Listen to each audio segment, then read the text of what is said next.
Hello बच्चों, let's read the question. कह रहा है दो स्टेटमेंट दे रखी हैं, पहली और दूसरी, बताना है दोनों सही है दोनों गलत है, दोनों में से कोई एक सही है। पहले में कह रहा है कि solution of ammonium acetate is neutral buffer. देखो बफर सॉल्यूशन क्या सॉल्यूशन होते हैं, वो सॉल्यूशन होते हैं which shows no appreciable change in their pH on the addition of small amount of acid or base, okay, और for keeping for a long time. इनको हम कहते हैं बफर। अब हमारा जो बफर होता है ना बच्चों, वो मेनली कैसे बनता है? बफर के लिए हमारे पास में एक तो वीक एसिड होनी चाहिए बच्चों, ओके, या वीक बेस ले लो, ओके, और साथ में सोल्ट होगा। अगर वीक एसिड है बच्चों तो सोल्ट किसका होगा बच्चों? सोल्ट होगा स्ट्रॉन्ग बेस का, ओके बच्चों, क्या होगा बच्चों?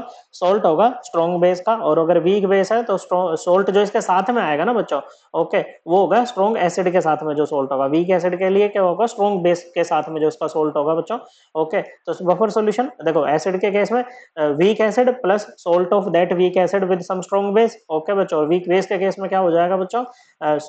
Weak base plus salt of that weak base with some strong acid, okay बच्चों।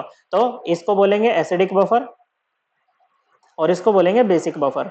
अब बात करें अगर न्यूट्रल बफर की, तो न्यूट्रल बफर वो होता है बच्चों जो आपका किससे बनता है बच्चों? जो आपका सोल्ट होता है किसका बच्चों? स्ट्रॉन्ग एसिड का, और सॉरी वीक एसिड का और वीक बेस का। जैसे कि बच्चों आपके पास में वीक बेस में ले लो NH4OH, वीक एसिड में ले लो एसिटिक एसिड। तो इनका जो सोल्ट बना है क्या बनेगा बच्चों? इनका सोल्ट बनेगा अमोनियम एसीटेट। ये क्या है बच्चों? एक न्यूट्रल बफर है। इसका जो सॉल्यूशन होगा ना बच्चों, प्लस H2O ले लो साथ में, ओके बच्चों, तो क्या होगा बच्चों? ये न्यूट्रल बफर होगा बच्चों। क्यों न्यूट्रल होगा? क्योंकि देखो यहाँ पर ना दोनों आयंस आपके एक्टिव आयंस है, दोनों का हाइड्रोलिसिस होगा, ओके। हाइड्रोलिसिस उन आयंस का होता है जो वाटर के साथ रिएक्ट करके एक वीक इलेक्ट्रोलाइट आपको देते हैं। तो H2O से आपको क्या मिलेगा बच्चों? H प्लस, और साथ में OH माइनस आपको मिलेगा। इससे सोल्ट से आपको क्या मिलने वाला है? CH3CO minus plus NH4 plus आपको मिलेगा, ओके बच्चों।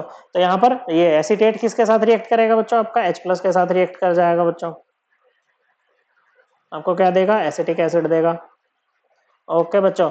और NH4 प्लस ये मिलेगा हाइड्रोक्साइड के साथ में, और अमोनियम हाइड्रोक्साइड आपको देगा।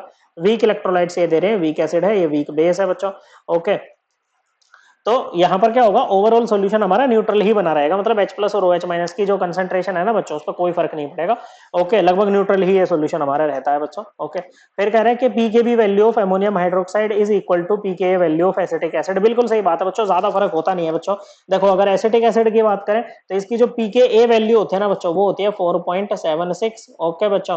और पीकेबी वैल्यू NH4OH की होती है 4.75। तो दोनों स्टेटमेंट आपके यहाँ पर करेक्ट है। So both statement first and second are correct. ज्यादा फर्क नहीं है बच्चों, आप इसको ऑलमोस्ट इक्वली मान सकते हो, कोई दिक्कत नहीं है बच्चों। So correct answer option 1। I hope आपको ये एकदम क्लियर हो गया होगा। थैंक यू बच्चों।